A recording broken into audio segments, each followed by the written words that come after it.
Hello, friends. Welcome to the Ancient Health Podcast, where we try to make East meet West. I'm your host, Dr. Chris Motley. Very grateful today to have Dr. Sonya Jensen here. And Dr. Sonya, she is a leading practitioner who wrote a book called Heal Your Hormones, Reclaim Yourself. And the one thing I really appreciate as I've been researching her is that she connects the emotions and the emotional pathways to the hormonal dysfunctions and hormonal pathways within the body. So, doctor, thank you so much for joining us today. I really appreciate it. Oh, well, thank you for taking the time to connect. Oh, it's my pleasure. Thank you for putting up with me when my camera teleprompter kept going off. But guys, all of us. It's the story of our lives, right? It's first of all, for everybody out there listening, Dr. Sonya is a naturopathic physician. And she practices up in Vancouver, up in Canada, near our show's producer. And I want us to hear a little bit about your story. I think people out there that listen love to hear about the guest. We love stories, but some people have stories that because of personal experience, and other individuals have something that happened to their family or just something they saw in life. How did you get into this whole world of hormones and just generally like taking care of people? Yeah, I think from a young age, I was always fascinated, one, by the human body and also just how humans work. And I think being aware of my surroundings and becoming a bit hyper vigilant because of a trauma that I experienced when I was quite young, it gave me this different lens in which I experienced the world. And so I always knew I wanted to be of service. I just didn't know what that was going to look like over time. And over time, it developed into stumbling across naturopathic medicine, actually calling the wrong number and learning about what it was. And I was like, okay, this is it. And within 2 weeks, I was in the program. And when you go through a program like this, when you're learning like ancient medicine, like Chinese medicine, Ayurvedic, which I was born with, and you're working on your own stuff as you're working with the individual in front of you, you can't not start to heal or uncover things that need to be healed. And in my third year, I was sitting across women in their 40s and 50s. So here now I'm in my 20s, and they were talking about how their lives were unfolding and how the decisions they made brought them to this point where they can't even recognize themselves or the relationship that they're in or the life that they're living. And we're now getting a divorce, or we're now, seeking help. And there was such a mirror for me that it made me pivot my life at that time. And I went through a divorce and was really detached from my family for a couple of years because I come from this Indian community that's very tight knit, and divorce doesn't happen, especially for the first generation, oldest child. And so I went through all these changes, and through those changes, I learned a lot about myself. I went off to Southeast Asia and lived there for 2 years and really uncovered, a lot about my story and what I was carrying that wasn't even mine. And, fast forward, get married to like the man of my dreams, and we open a clinic together, and and then we're practicing. In 2012, we start really diving into hormones, and we're seeing this couple, and I'm working with a woman, he's working with a husband, and we work, on the hormonal story, and we're doing all the things, the herbs, the nutrition and everything. And a couple of months later, after we've already seen them, a friend of theirs comes to the clinic and is getting IVs done. And at this point, I still hadn't connected the dots with the emotions and the stories and the hormones. But he was sitting there and he looked at me, he goes, "I don't think you realize you saved a marriage." And that made me pause. I was like, "Well, what do you mean?" And he's like, "Well, they came to you and they were broken. Like their marriage was not going to survive, and something shifted inside of them."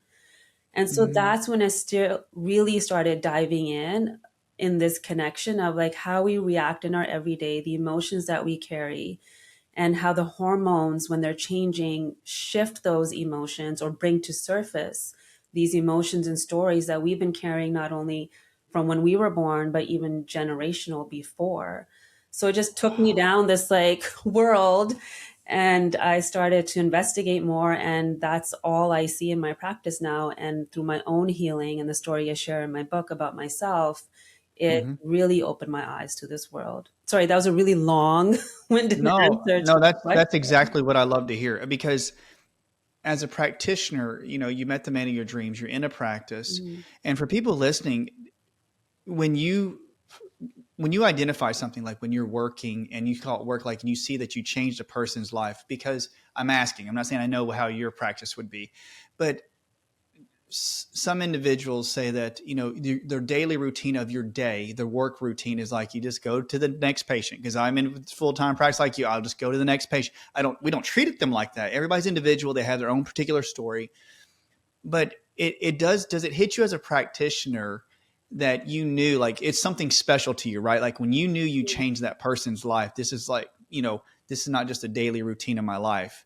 Yeah. This really did shape your whole trajectory of like how your practice was going to be, right? It's just really shifted you. Oh, absolutely. I Oh, thought my practice was going to be physical. I love physical yeah. medicine. I thought I was going to be doing injections and manipulations and sports medicine, but the world or the universe, it just kept putting these women in front of me that needed something different. And it's because I needed something different.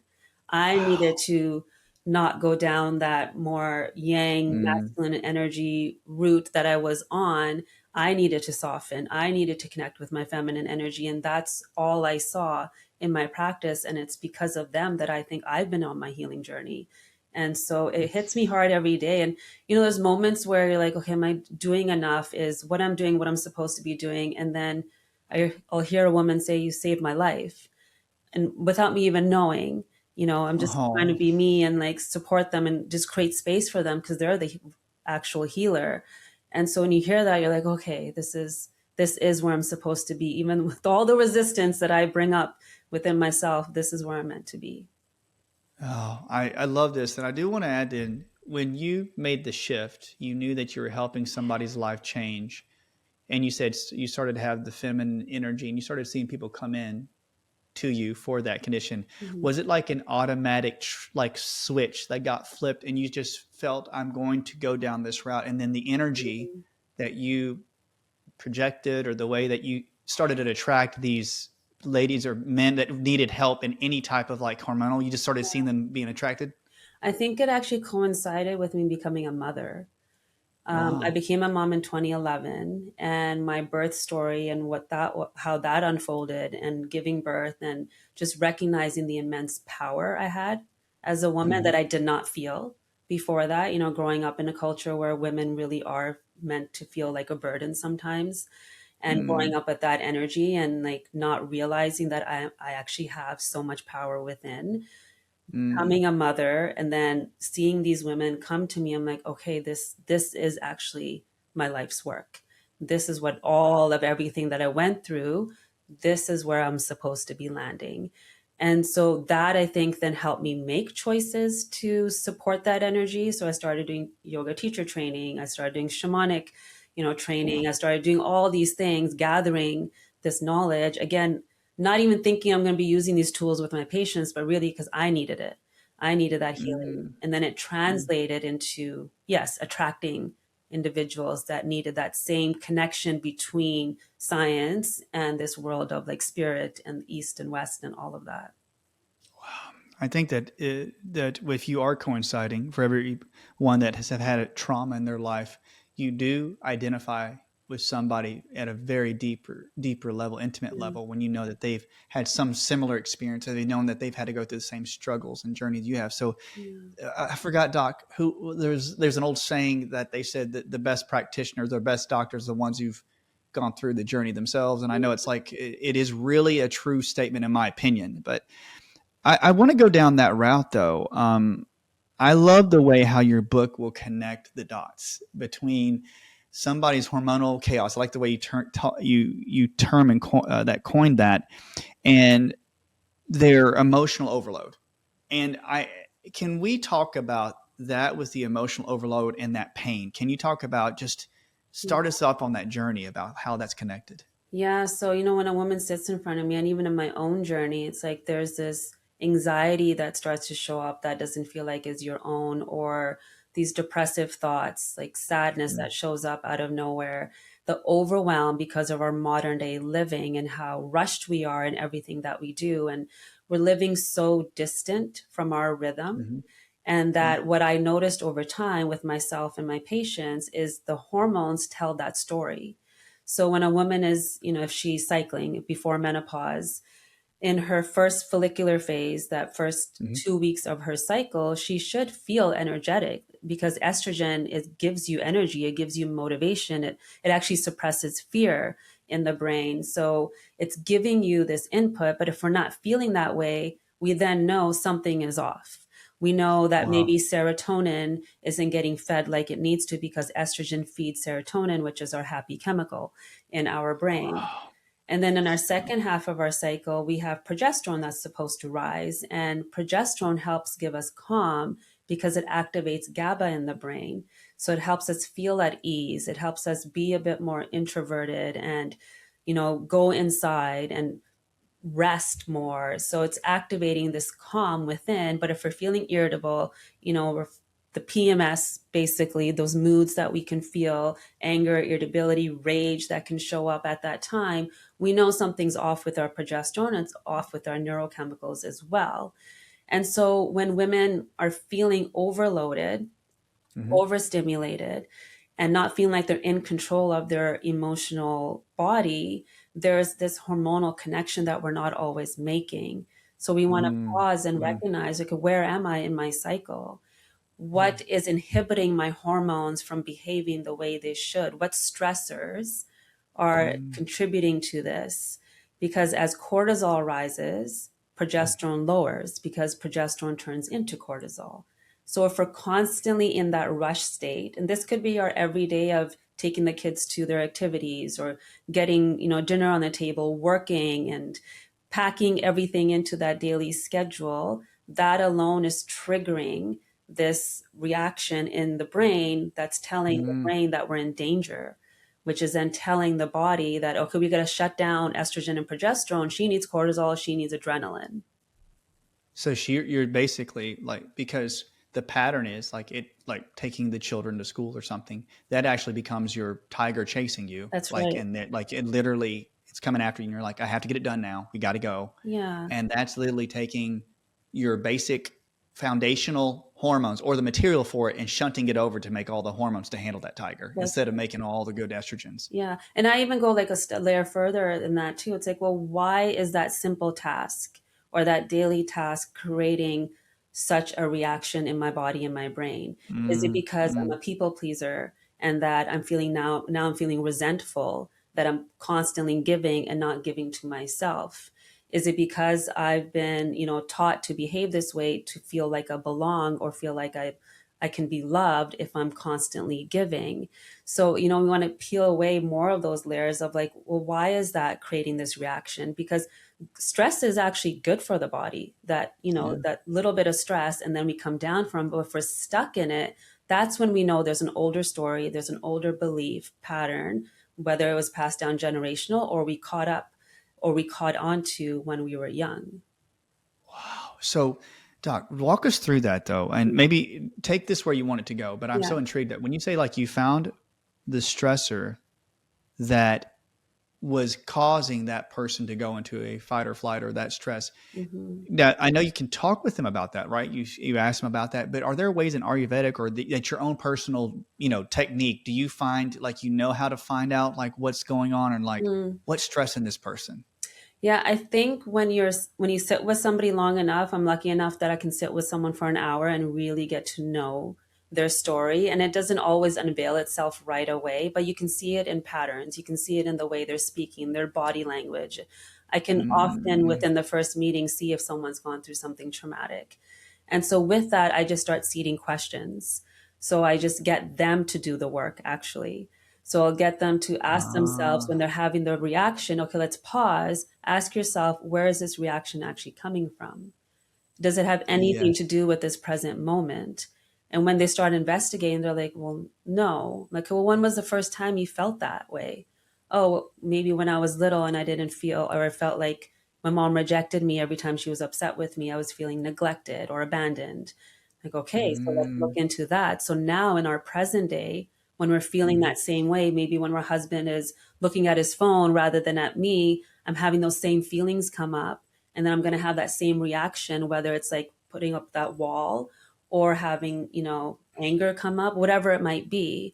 So that now we're connecting those dots. So you can see that has nothing to do with today. It's everything to do with your yesterday and your experience of yesterday. So for a person who's listening to this in the car, they're like, so you're telling me that if somebody ignored me or somebody left me alone to Mhm. myself when I needed their help and I felt abandoned, that could trigger my brain to think about when my mom, I'm not putting down anybody's mom. I'm No, saying that I know. when a mother abandoned me or some, Yeah. you could actually go back and you can replicate the same type of feeling. That's right. Because it's that feeling and that experience that creates the imprint in the brain and the body. Our brain is constantly predicting. It's not really looking at what's happening Mm. now. It's already predicting the reaction that you should have, especially when we're in a Oh, hypervigilant state. And so there's great work done by, I don't know if you've heard of Rachel Yehuda. She does a lot of work on oh, generational trauma. And oh, she's done these write it down. studies on, so now looking at like extreme cases, like Holocaust survivors. And so she took a group of Holocaust survivors and studied their gestational period. So when they were pregnant and the offspring. And every single one of those offsprings was born with adrenal insufficiency, meaning their ability to actually manage stress was already low from birth because of what the parent had gone through. So they were already a predisposition to have Yes, weak adrenals because of that's what their right. parents. Yeah. And then a generation forward, she saw that it actually created more metabolic syndrome. So it's Oh, like wow. these patterns that we've had from the past actually change our biology. They change our DNA. They change how we operate. So that doesn't mean we're a victim to it, that we're always going to operate that way. But I think once we become aware of our story, we now have the power to change it. If I'm aware that, okay, as a child, I didn't get the attention that I needed, I didn't get that emotional support. So if my Yes. partner is doing something, I can pause and ask myself, okay, am I reacting to what's happening right now? You might be, but it can create a different response. It can create a conversation and be like, okay, this reaction may be coming from the past, and how can I support the present with that knowledge?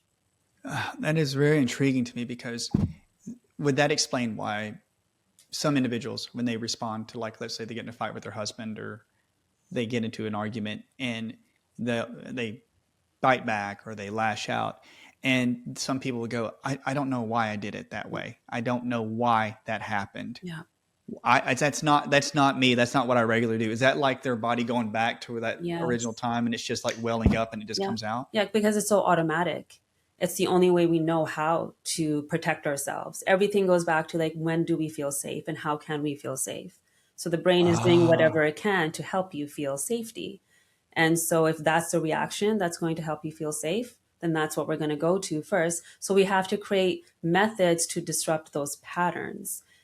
Yeah. so you have to, like, we see the pattern occurring. You do Yeah, as a practitioner, and go, we got to interrupt that that's because right. you're just going to keep repeating it over and That's over. right. Yeah. And the easiest way I have found to disrupt these emotional patterns is to actually work Mm. on the physical body first, because Oh, everything's been imprinted in the physical form, right? It's kind of, describe that. so it's kind of like Yeah, with yoga, like our mind will go in many different places, like that monkey yeah. mind, right? Like we have what, 30 to 60,000 thoughts a day.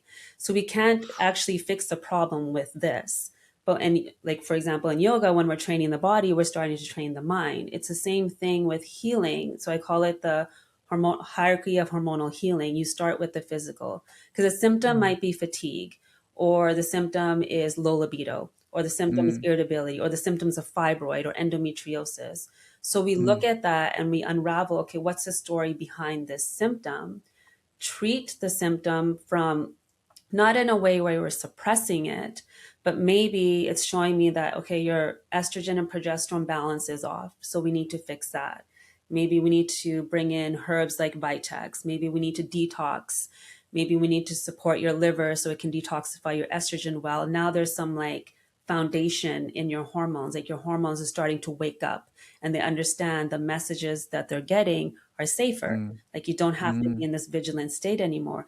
Now all of a sudden she's got more energy. Now all of a sudden, okay, like my libido is coming up a little bit. I want to feel more connected to my husband, but I'm still having these emotional reactions. What are those about? So now there's energy to actually handle or deal with the emotions and the mental body that might be storing the old stories.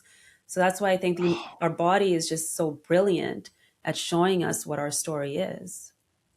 And the story, that's a great way to explain it. And I love like that very clean explanation. So as the body's like building up all this information over all these years, Yeah. the body then, the way it's imprinted in the brain or how the person encountered that trauma could shift their physiology, like could actually shift Yes. their body. And as a practitioner, you've identified and say, well, maybe it's stored in the hormonal system or it's stored in the shoulder. Like, does that ever happen? Like, because that makes me think about when you do body work on somebody and, you press on a point and they'll go, and some people just start tearing up. Yeah. They'll be like, I don't know why I'm about to cry, but I'm about to cry when you do that. Is that what's Yeah, happening? yeah, absolutely. It's that storage. So there was actually a study where they followed, I think, over 16 years, around 66,000 women, and looked at their hormonal trajectory. And they were looking at fibroids specifically. They saw that every woman that had fibroids after those 16 years, every single one of them had some sort of emotional or physical or sexual abuse as a child. So that's telling us something, right? So I know we can't say A equals B right now, but what we can say is, okay, if you have these fibroids, you have endometriosis, you have PCOS, you have these symptoms showing up, your body is holding on to a pattern. And it's that pattern that we need to start to change, because we have new cells all the time. Like our stomach cells are turning over every couple of days, our skin cells are turning over, or we're new people every 7 years. So if the information the cell is receiving is still old, it's going to create the same cell over and over again. But if we Oh can start man, to disrupt the pattern, we start creating new cells, new patterns, new beliefs, new behaviors, new actions, and new health. that's it. And so if a person, like when you go back to like say yoga Yeah, or body work, this is a question I would have. yeah, So with that old pattern could create a new cell. yeah.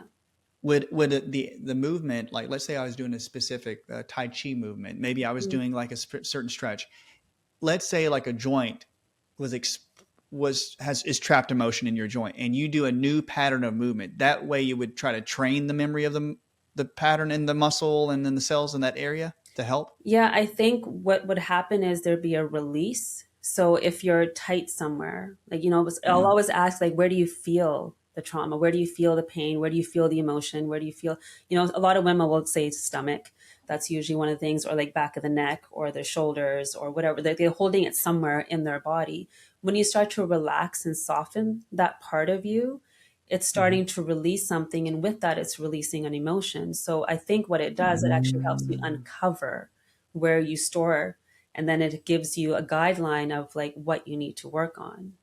That's amazing. So it would tell you what, like it would give you an idea, it give you an indication of where it was stored, what it was doing. So maybe I'm jumping too far ahead, Doc. I'm sorry, but I think people would want to know. My first thought would be like, let's say you do have something released from your neck Yeah. or something released from your chest, your stomach. Can you give us a couple examples? Like if a person comes, you go, it just came out of my stomach. Is there an emotion that Mm. you find like comes out of the stomach or, any area that you can think of? Yeah. So, I mean, if you look at Chinese medicine, we know that there's emotions connected to our organ systems, right? Mm, So, when, say anger, resentment, that's a big one that I work with women, especially mm, in perimenopause. It's like all of a sudden mm.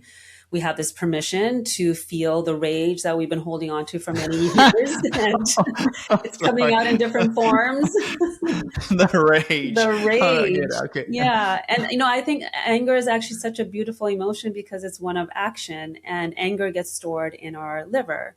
And if you think about all the things the liver Mm, does, so if I relate it to the hormonal story, the liver's job is to detoxify excess estrogen. And we are bombarded with excess estrogen from our environments. If we're not detoxing it well, it's going to accumulate, suppress progesterone, create capacity for our body to have endometriosis, fibroids, and cysts.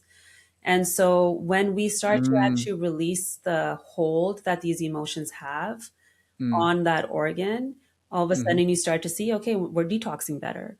There's more flow in the body. There's more circulation in the pelvic area. Okay, things are starting to shrink. And that's not the only thing that's doing it, but that's part of a big picture. So you start to see that now things are changing in their body. Their digestion is getting better. They're not holding on to that anxiety anymore. So now all of a sudden they can let go. I have this saying, it's like, how you digest your food is a reflection of how you digest your life. And Oh, so if you're digesting your life more easily, you're digesting your food more easily. So that's going to show us also. that's a beautiful way to put it, Doc, because I know we're both like nerds, so we're going to go into this whole thing of like thinking about too much. But I think it's a really brilliant way to put it because, like you just said, if you can digest your food, you're going to digest life. And I found this, like, at the office doing acupuncture and doing these different modalities, like we both love. And it is amazing to me that the action that your stomach would do or the action of your lungs represents how you basically encounter life, like in an emotional way. Like I always thought it was really, really amazing that individuals who had weak lungs, and one of my old practitioner friends told me, he's an old mentor, and I was like, well, this person's got a lung issue and they just have congestion, they have bronchitis, they have some infections. And we know, like in the Chinese medicine and Ayurvedic, they'll say, well, there's a lot of grieving. Mm-hmm. And they're not able to express their grief because they have the weakness in the lungs. But he also said, just check out if they can be inspired. And I Hmm. was like, what? And he goes, what does the lungs do? Hmm. It Hmm. inspiration. Those people will not be inspired. And I will tell you, Yeah. is if they cannot stay inspired and be filled with life, Yeah. their lungs will suffer too. And I was like, are you kidding me? And you see these little nuances like within the emotional world and the physiology. So Yeah. when people out there or when the patients out there, they're listening and they're going, okay, so you're saying like I could have this physical manifestation of the way I think, Mm-hmm. I believe, how I perceive life. There are certain areas of my body that could represent that emotional fatigue and trauma. Mm-hmm.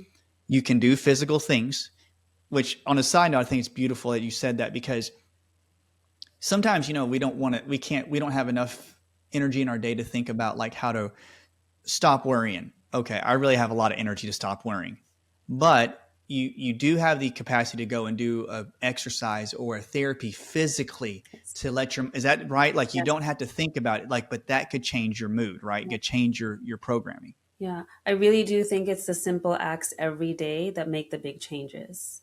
And Yes. so if you think about the habits that we have right now, they're patterned because of our beliefs and because of our story. So someone with that, maybe the challenges with the lung might not go for the run, but maybe they'll go for a walk. Maybe they'll just Yes. go outside for a few minutes. Maybe they'll just ground their feet. Maybe they'll do like Mm. a 30-second breath exercise. Maybe they'll do something that helps them to connect with that part of them. And then you can activate those deeper layers and keep progressing with that one habit that's going to Mm. create more. And so those beliefs do drive our habits. And I think the habits also have capacity to unlearn some of those old patterns and beliefs to create new ones. I mean, all these thoughts are coming into my head when you just said about like how you digest life. And you said you digest things in your life. That's why people get knots in their stomach, right? Yeah. Because they get so tight in their stomach, they just Yeah. can't digest what's happening in their life. Yeah. And if you stretched your stomach by breathing out, that could Yeah. help. Yeah, because you're creating Wow. space. And I also think it's also creating a connection and awareness.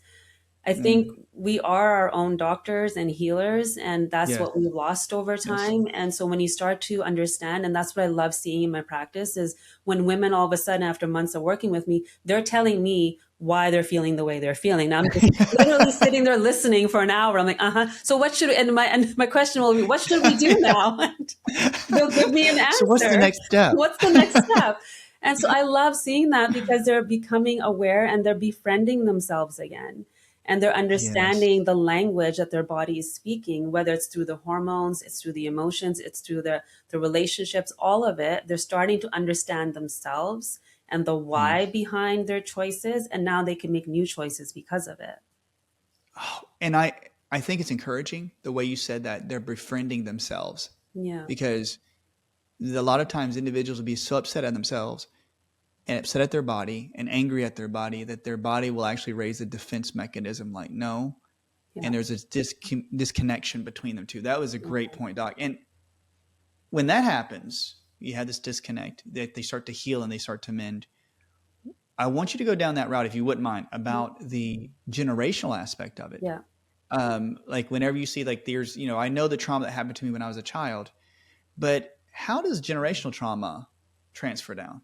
Yeah, so I was speaking to Rachel Yehuda's work, and there's also other work that's been done looking at cortisol awakening responses and mothers and their infants. So just to kind of give a physical explanation of it, because it's not just woo woo, like this is actually happening, it's changing our biology.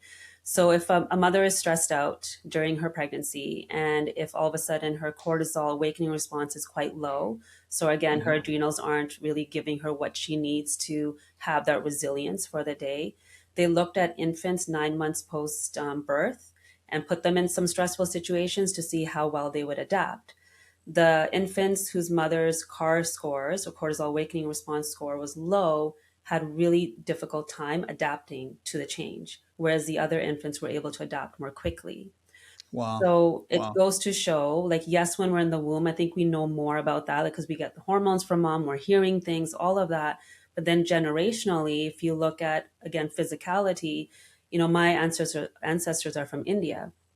The amount Hmm. of famines that went on in that continent or subcontinent, and how that changed our beta cells in our pancreas, and how that changed our metabolic health, making us now more prone to diabetes, heart disease, Wow. PCOS. So there's these physical changes that have Wow. been passed down, but then also when you look at the patterns of how to manage emotions, the patterns of how to like manage relationships and all of that, we our first 7 years of life are just observing and taking everything in. So it isn't until we become aware of like, okay, who am I responding from? Is it the narrator that's been in my mind from birth? Or is it actually from the experienced woman that I am today? And so this is Wow. where I think discernment comes in, of understanding, okay, am I carrying somebody else's load, or am I actually, doing what needs to be done today? There's two questions, and Yeah. I hope I don't forget the second one. This is really great. Okay, so help me. I hope I can go back. So everybody out there, I want to go back about discernment. So Mhm. people out there, remember to question me that on the comments because I don't want to forget this about discern about listening to yourself and knowing your own voice. That's number one. The other part is I think it's really important that let's say you just said in India where it does metabolically affect their pancreas. Um, I know the world of miasm, like in homeopathy, and like even in Korea. My mom's from Korea, Yeah. and they are starting to have like more diabetes. And my mom in the family line, I'm not saying all Koreans are like this, and this is no disrespect, but you'll find that a lot of them will store up a lot of things and they go to Costco and they go to Sam's. I'm not being funny. They really do because they had a lot of times when food was very, very sparse. Yeah. And you're right, you'll start to see them having more diabetes. I didn't realize like in that Asian areas of the world. Yeah. So you're starting to see like a culture have like certain types of physical, like, problems, physical conditions. Um, when you see that though, and it starts to shift a family line, a genealogy, you just said it perfectly that the way that a person is brought up, it shifts how people who are raised, like in a family setting. Like you said, you're from India and you were raised a certain way. Um, does that mean that you'll see a pattern, like a lot of people from India having the same type of Mhm. conditions as than other cultures? Yeah, exactly. For women, I see more Indian women with PCOS. I think you're 6 times more likely. Don't quote me on What? that stat. It's either 3 or 6 more likely to have PCOS. So I do see lots of trends absolutely Mhm. happening with like lineages. So that's why I think it's so important as a practitioner for me to understand someone's lineage when they're coming to see me. It's going to change what I'm actually giving them. So, for example, my husband, he's Danish, very different. And our temperature regulation, our food habits, our all of those things, he's able to fast for long periods of time, whereas my body goes straight into this hyper vigilant state when there's no food. But I've learned to train my body so that I can fast in certain times of my cycle. Yes. But there's certain ways that I need to eat, certain ways he needs to eat. And we've really seen it in our kids. My oldest is more like me. He could be vegetarian. He's, just different body type, where the youngest came out with canines and needed meat from day one. And their body types are different, personalities are different. So I've had to learn to do things differently in my household I to love it. serve both of their, characteristics and their constitutions. And so when you Yes. understand your own constitution, your lineage, the challenges that you might face. So my husband can just think about a six pack and all of a sudden have one.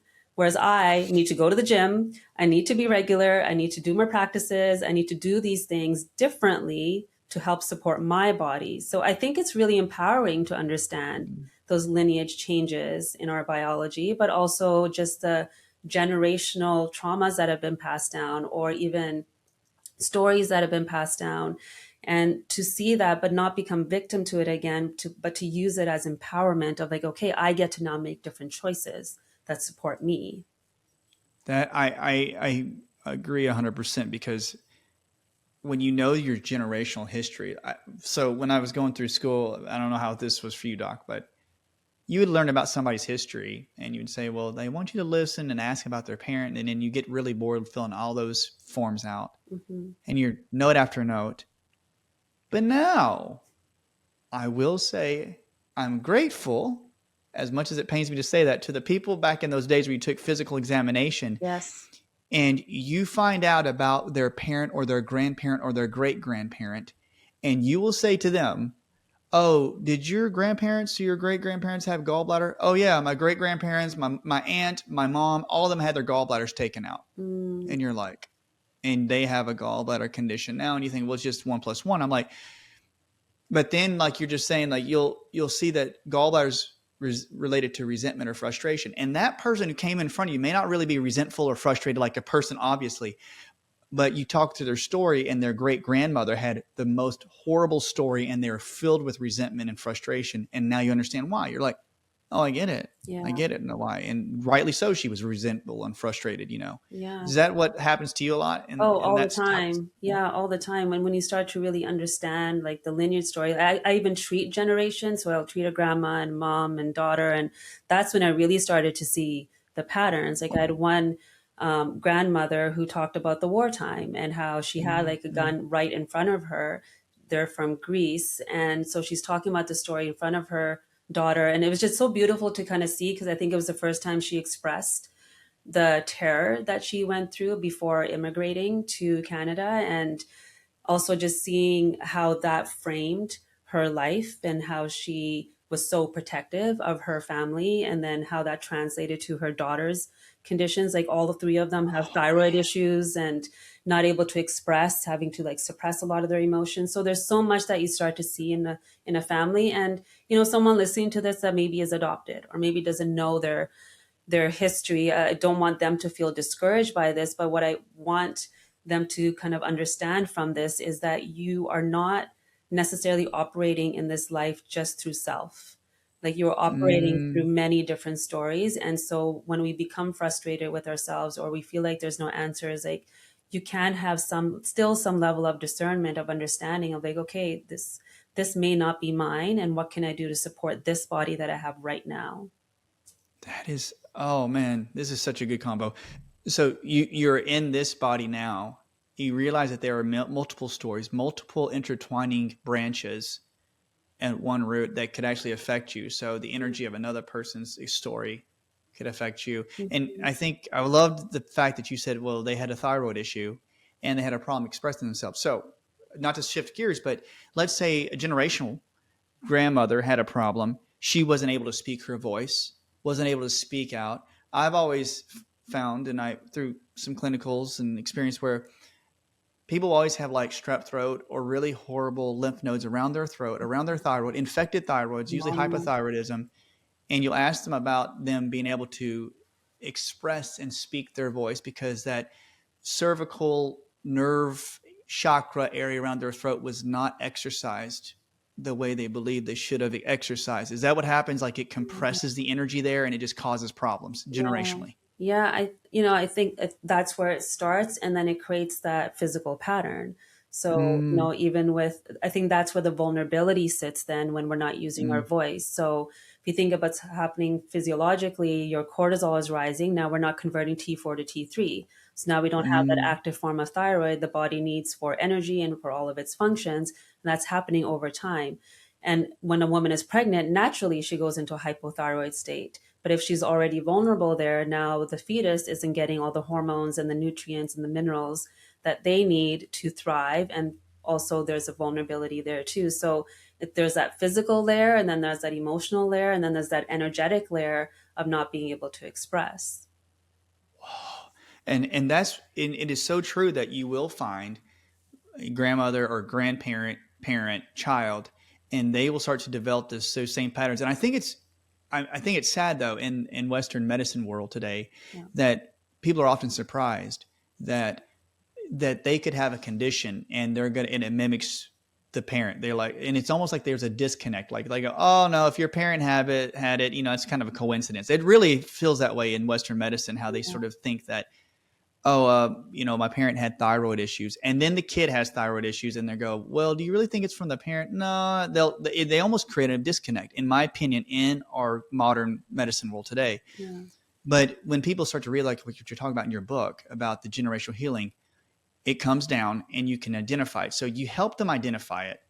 What would be the things that you would help the whole line clean it, Mm-hmm. heal it? What do you do? Yeah. So I don't know if you've heard that saying that, if you heal, you're healing 7 generations before and 7 generations forward. So you're kind of changing Oh, that yeah. lineage. And so it's really dependent on which one's ready, right? Like who's actually ready to do the work. And so Mm, when we start to do the work, again, I bring her back to the present. Okay, what's your body telling us in this moment? So in the mm. book, I also created this quiz that helps her identify her hormonal identity. So it's basically like, what personality and identity have you been operating from right now? And what symptoms are Oh, connected to that operating system? Like, are you the silent struggler? If you're the silent struggler, most likely you're not using your voice. If you're the anxious overachiever, most likely your adrenals are burnt out. So that's the pattern that's been passed down. So as we start to understand her and understand what she needs, then all of a sudden she's making different choices. And what often happens, so if I'm working with, say, there's grandmother, mother, daughter, I'm working with mom, the mother, the middle generation, the grandma might see and start to be like, oh, ask questions of like, well, what are you doing that's different? Like, what's changing here? Grandma may not change. Grandma may be in a place where she's reached life that, like, this is the pattern, and she may mm, not mm, change, and that's okay. But what she mhm. might start to see things differently. She might start to unlearn a few things and create different habits. And so when that middle generation is healthy, like the sandwich generation, I feel like then other generations are also healthier because now daughter's watching. Mm. You don't have to tell the daughter to Yeah. do much. She's watching. She's seeing mom heal. So she's also going to make different decisions. So I think, being the sandwich generation with like elderly parents and young kids, it can feel very frustrating because there's so much on our shoulders. But I also think it could be really empowering if we turn that lens towards ourselves and understand that really at the end of the day, if we choose us, if we don't abandon ourselves, those 2 generations are going to be just fine. Oh, I want everybody out there to listen to that, and you hit the nail on the head, Doc. Because people heal, this is my opinion, by seeing examples, and you're dead on because, like, let's say the daughter starts to heal. I've seen where children who don't want to do what their parents tell them to do, as in take these supplements or take that, and then you start to see the parent literally go, no, everybody else could heal in their own way. If I learned to listen to myself in the sense and heal, and they start seeing their parent, you're right, and they'll see and they're like, what is mom? Why does her Yeah. hair look better? And why does her skin look more glowing? That's I've literally right. had daughters. You've ever had that, Doc? And they'll be like, Moms, why What's is your my skin mom so doing? clear? Yeah. What are you doing? Why is And she? then Why are they'll be people like, this, asking we're sisters? Yeah. yeah, yeah. Like, and they go, wait, no, this is not right. And I've had them come in and like, Dr. Molly, what is my mom doing? That, and such. And I go, just taking care of herself, and kind of thing. And I think that it starts to shift that energetic pattern behind and before too. So I can't thank you enough for like putting that out there though, to tell people that, Mm-hmm. because that's exactly what happens. You need to like listen to your body. And that's why I wanted to ask you about learning how to listen to your own voice, as in, is it really important to learn how to hear your own voice, as in drown out all the minutia, like Yeah. all this other stuff, and then you finally like learn how to communicate with your body? Yes, I think that's the most important thing because that's what creates trust within self. I think our Mm, inability to heal is because we don't have self trust. We're often looking outside of ourselves, and that's how we've been trained, is to look outside in order to heal within. And right now in our digital world, there's a lot of noise. So it's even harder, I think, to discern, okay, what is it that my body needs? Or do I look at like the latest clip on TikTok or Instagram and follow that? And sometimes, Mm, I do think in the beginning we need guidance. We need someone that can sit with us and understand us and help us, create a bit of a path. But over time, as we clear the noise in the body physically, like maybe there's detoxing that needs to happen because there's like chemical noise, there's like that physical noise. So we need to mm, detoxify that away. We need to start looking at our daily habits to clear the noise, give ourselves time with ourselves to even know what that voice sounds like. Because often that voice mm, whispers, it doesn't yell, and it's very neutral. I don't know if you've ever had a direct experience with that voice, but I had one several years ago when we were in Italy, in Florence. And my oldest at that point, I think, was 8 years old, seven turning eight. And we were in like the crowded plaza. And I was looking at him, and all of a sudden, this voice was like, "You're going to lose him today." And it was very calm, very neutral. But my mom mind showed up of like, what are you saying? I got really anxious. I'm like, no, no, no, like, I'm not going to listen to that. mm. And we were with a group of friends who had young kids, and he wanted to go walk with them. And I kept saying no. But then, of course, he goes and asks my husband, and my husband's like, "Yeah, go for it. Go, you can go walk with them." And then moments later, when we're all coming back together, we were like, "Well," I'm like, "Where is he?" And then the other mom's like, "Oh, he wasn't with me." Oh And there was man. instant panic. I definitely left my body. Like I just froze. Mm, And everybody else started running and looking for him. Luckily, he was with some Italian police officers. They found him, and maybe it was just a few minutes. For me, it felt like a lot longer, but it was a real direct experience of that knowing and that voice telling me, "Hold on, you're going to mm. lose him today." And I chose in that moment not to listen to it because of my fear. And so it Wow. was just a direct experience of like the knowing is there. It's a matter of whether we listen to it or not. I think that is a very important thing because in the day of the noise, and I also equivocate it to, when we're out. Seriously, we understand. You and I do. We're running hard. You're going fast all day. We understand. Like, it's easier for me to go get a chicken sandwich at like a fast food restaurant than having to sit down and such. And I know this is a very horrible like example, but that voice inside your head sometimes says, "Don't do that. You're going to feel bad tomorrow. Yeah. Don't do that. You're just not going to feel good." Yeah. And we're like, "Oh, it'll be okay." And then you don't feel good, but once you start to train yourself, I love that, to train yourself to listen to and not like, don't be afraid. I know I need to skip that. I don't need to do that. I need to do something a little bit more that's enlivening to my body. I think that that's a very good teaching tool for people out there. And do you teach your clients, your patients that? I mean, is that something like is like 101 when they come to see Dr. Sonia? Like, Oh, yeah. you're going to listen to your own voice and you're going to do it now. No. That's right. Over time, I think, in the first visit, they don't always know what to expect now. Yeah. And it really depends on where they're ready to go. And I often, like I said, I start with the physical. I want to get her feeling better. I want her getting to trust that voice a little bit of like, okay, and understanding why she might be reaching for the cookie and not for the vegetable, why she's eating late at night, why she's staying up. There's always some sort of story. I heard a mom over the weekend talk about her, eating habits, and she's like, "I eat at 11:30 at night because that's when everyone's gone to bed. That's my time. I'm by myself." So there's a whole ritual that she's got, and that's her reward for the day. I can't instantly tell her to start eating at 6 o'clock.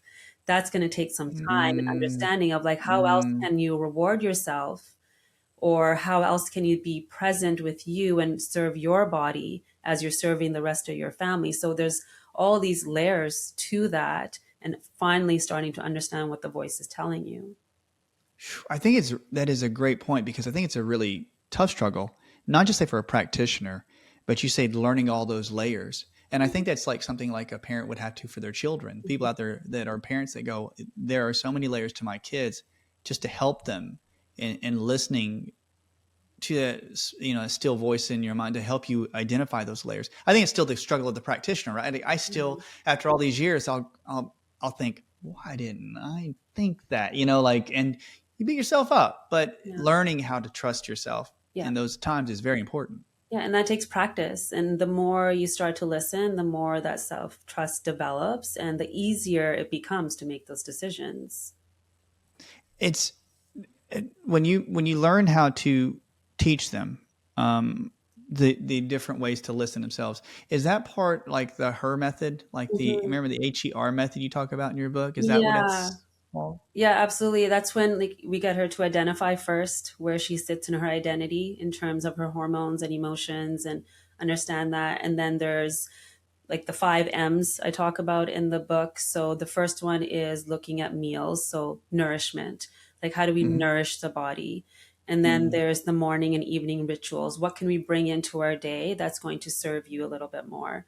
And then Mm-hmm. there's the mindset. What mindset do I need to have a successful day? And these could be simple things like creating a joy list. What are things that Mm-hmm. give me joy? That could be a cup of tea. That could be just looking out the window for a little bit and watching the squirrels, whatever it is. It I can be love it. something so simple, but then you do it and you check it off, and all of a sudden you have a success list instead of looking at your to-do list of what hasn't been done. And then there's also the movement. I think movement is probably one of the most important things because we're so stagnant in our physical body and our energy body that we need to bring some level of movement. And then the last one is Mm-hmm. like mojo, which is translated to connection. Like, how do I connect with myself so that I can connect with either my partner, my children, my colleagues, my friends, just finding ways to reconnect. So I kind of take her Mm. through these methods so that she can create these habits for herself on a daily basis, which then creates that self trust, the self discipline, and also just that understanding and awareness that she has the capacity to adapt to her environment. She can be flexible and she doesn't have to be stuck in the state that she's in. It really is logical to me. I love that when you say you can adapt to the situation she's in, because like you just said, if you create like the ritual of a morning ritual Yeah. and you are listening to your body, I'm asking, this is my question, like, Yeah. and so you're actually going to create a ritual that would perpetuate a healing. So you can adapt to your tough day coming up because you've created a ritual That's right. to accentuate, like, because you're listening to yourself, this is actually going to help that my inner self get really strong and get me to connect to it, even if my day is really bad, Yeah. or not bad, but tough. Yeah, like, and an example would be, for example, if a woman identifies as the overachiever, like the anxious, she's always busy and doesn't really have a moment. I can't tell her to do 10 minutes of meditation. I'm going to tell her to get up right away and move her body because that's her way of like Yes. coming back into her body and out of her mind. And so Mm-hmm. we can find ways that our body in this moment will respond to, even though she needs the opposite. She needs to be in Shavasana for 10 minutes or she needs that relaxation, but that's not where we can go right away. We have to Mm-hmm. find ways to get her there. Oh, because I think it's really important when you say that she's learned like how to communicate Yeah. to your how can you get this person to listen to themselves? Like, I mean, what can we do to help that Yeah. person? So it's the her method. And one question too is like when they start to practice this method, um, I know you're starting to see people when they shift, their lives change, they start to like love themselves. Yeah. And is there a connection with loving yourself truly about emotional healing and fertility? Mm. Like, I know it's kind of like a jump to that question, but sometimes I found that the patients, I don't say they don't love themselves. I found that patients that have fertility issues, at times I have stuff with ovaries, Mhm. cervix, and uterus, but sometimes there's like a not trusting themselves in some fashion, like that I find. What can you explain and talk about fertility and Yeah. that emotional healing? Yeah. I think there's a few things that you said are important, not trusting themselves, but also not trusting the world. So often, again, there's probably been some sort of sexual or emotional or some sort of trauma that she is Mm-hmm. navigating. So the world doesn't feel safe to actually let go. And when she can't let go, the ovum that's sitting there in the fallopian tube waiting isn't also going to let go and like allow the sperm to actually come in. So there isn't that allowance of life to actually occur. And Mm-hmm. because there's inflammation there, on a physical level, there's mitochondria issues with the ovaries, but the why behind all of that, I often find is due to some sort of not feeling safe in their body or their environment and not trusting themselves because of what may have happened. I think women Mm. go to self judgment very quickly when it comes to fertility, and there's a lot of burden on the woman when it comes to fertility. And I don't think it's talked about enough that, the male counterpart has 50% of the role here and all of that Yes. too. And but also I think, I know this is a bigger conversation. I think the feminine masculine energy in the world has really shifted too. So I think women, and I know this was true for myself, I sat a lot in my masculine because that felt safe to me. It felt safer to be there rather than in feminine, which is softer Mm. and which allows and which receives. We don't know how to receive. We haven't been taught how to do that. And in order to receive, we have to be open. And so I think it's a very vulnerable act Oh man. to Yeah. receive and then Yeah. grow and birth and all of that. And when a woman doesn't feel safe in her body, then I don't, that's often when I don't see success in fertility treatments too. So I do see a lot of Oh. fertility. I don't talk about fertility a lot because it's such a vulnerable topic online and things like that, but I see a lot of women and Mm. help them through navigate this. And the women that I feel stuck in a certain place is often when they've had a deep rooted trauma that they're not yet ready to unleash or to unravel at the moment. Oh, I mean, I think that's something that the women out there need to like read the book, because Mm. I think that is a subject that's really, really, I say touchy, Yeah. and it does get to the heart of people that have that Yeah. concern and that problem. Yes. Yeah. And Absolutely. when they don't like trust themselves, I ask myself, like when a patient comes in, and I'm not trying to pat myself on the back, I'm saying I'm with you that more and more likely if they had, let's say, fertility concerns, even the male, I always make them check the male. I'm like, no, it's not this the woman. Yeah. You need to go get Mhm. stuff. You need to clean up your diet. You need to clean up your stuff.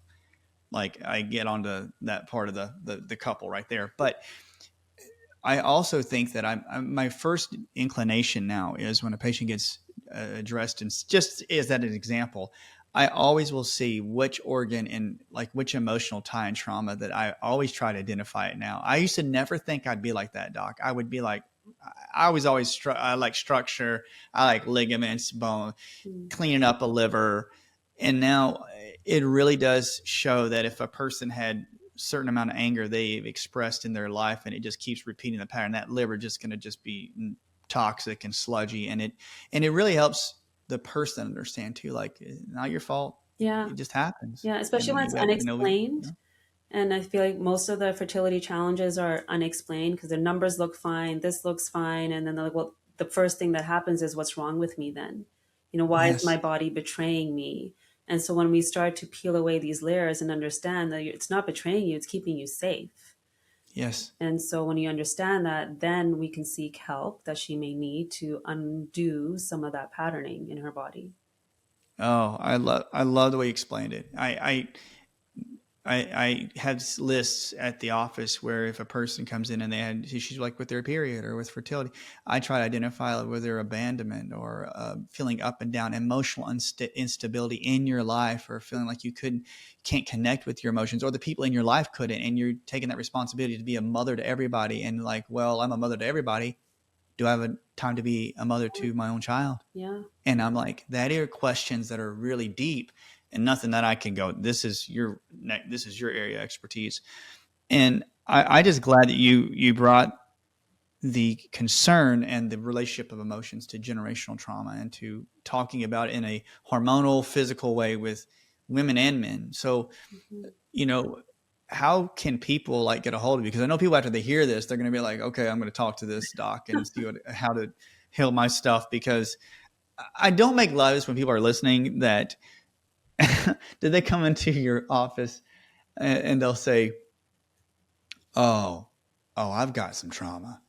Oh. And yes, I've got it's screwed up. And they almost are like wanting to tell you like how screwed up they think. And I'm like, oh, don't say it like that. I tell them, Mhm. don't say it with, just be kind to yourself. Yeah. Let's go with this. But you can tell some people get hurt so bad. It's the only way they can do is kind of like make a joke of it sometimes, you know? Yeah, it's a coping mechanism. And it's the only way they know how to, I think their brain knows how to make sense of what Mm. happened, because I think that's a really difficult task. And so I think any way that they're able to express it is beautiful. And it doesn't have to be our identity, it doesn't have to be our story. It could be something that we can actually transform. I think that's the most Mm. important piece. Yeah.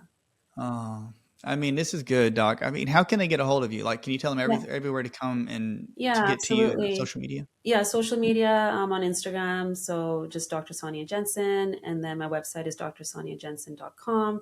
And the book website is healyourhormonesbook.com. And this has been really good, Doc. If we can, I would love some time to talk about like generation, like we can dive in and maybe we could like somehow create like we get some questions from the net Yeah, or from Instagram and then like guess the top 10 questions and maybe our producer can like get that and we could put that on a story, me and you and you and I. And then, you know, because there's people out there that'll say like, well, my grandmother had this and this, can yeah, that cause such and such or lead to this? I think that'd be a really interesting podcast to do something like that. absolutely.